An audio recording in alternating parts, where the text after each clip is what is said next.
Assalamualaikum anak-anak. Hari ini kita akan belajar tema 1, subtema 1, pembelajaran ketiga, perkembangbiakan vegetatif. Tujuan pembelajaran kali ini adalah yang pertama, siswa dapat mengetahui pengertian perkembangbiakan vegetatif dengan benar. Kedua, siswa dapat mengidentifikasi perkembangbiakan vegetatif dengan benar. Dan yang ketiga, siswa dapat mengetahui manfaat perkembangbiakan vegetatif dengan benar. Anak-anak, pada pembahasan yang lalu, kita sudah belajar tentang perkembangbiakan secara generatif. Pembelajaran kali ini, kita akan belajar tentang perkembangbiakan secara vegetatif. Tahukah kalian apa yang disebut dengan perkembangbiakan secara vegetatif? Perkembangbiakan secara vegetatif adalah cara perkembangbiakan suatu makhluk hidup tanpa melalui perkawinan. Makhluk hidup baru berasal dari induknya. Perhatikan gambar berikut.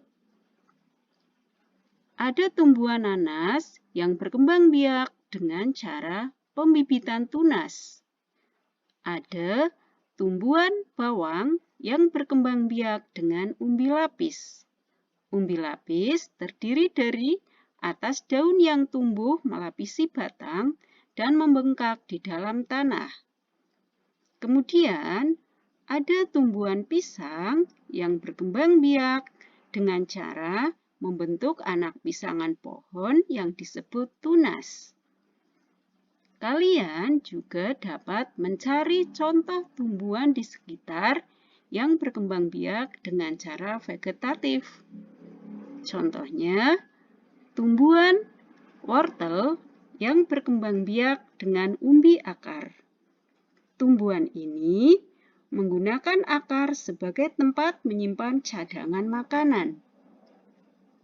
Berikutnya adalah tumbuhan kentang yang berkembang biak dengan umbi batang. Tumbuhan ini memiliki batang tumbuh yang berkembang di dalam tanah. Ujung bagian umbi batang bergelembung dan bisa memunculkan tunas ataupun akar. Berikutnya adalah tumbuhan jahe yang berkembang biak dengan akar tinggal atau rizoma, yaitu batang tumbuhan yang menjalar di bawah permukaan tanah dan dapat menghasilkan tunas dan akar baru dari ruas-ruasnya. Berikutnya adalah tumbuhan stroberi. Tumbuhan ini berkembang biak dengan geragih atau stolon, yaitu modifikasi batang yang tumbuh menyamping, di ruas-ruasnya tumbuh bakal tanaman baru. Kalian juga dapat mencari contoh-contoh tumbuhan lain yang berkembang biak dengan cara vegetatif. Anak-anak, perkembangbiakan secara vegetatif memiliki banyak manfaat. Manfaat perkembangbiakan secara vegetatif adalah yang pertama, menghasilkan tanaman anakan yang sama persis dengan induknya. Yang kedua, lebih cepat menghasilkan dibandingkan perkembangbiakan generatif. Yang ketiga, menghasilkan tanaman yang susah tumbuh dari benih. Dan yang keempat, dapat mengendalikan kualitas yang dihasilkan. Itu semua manfaat dari perkembangbiakan secara vegetatif ya. Demikian pembelajaran pada kali ini. Semoga bermanfaat. Assalamualaikum warahmatullahi wabarakatuh.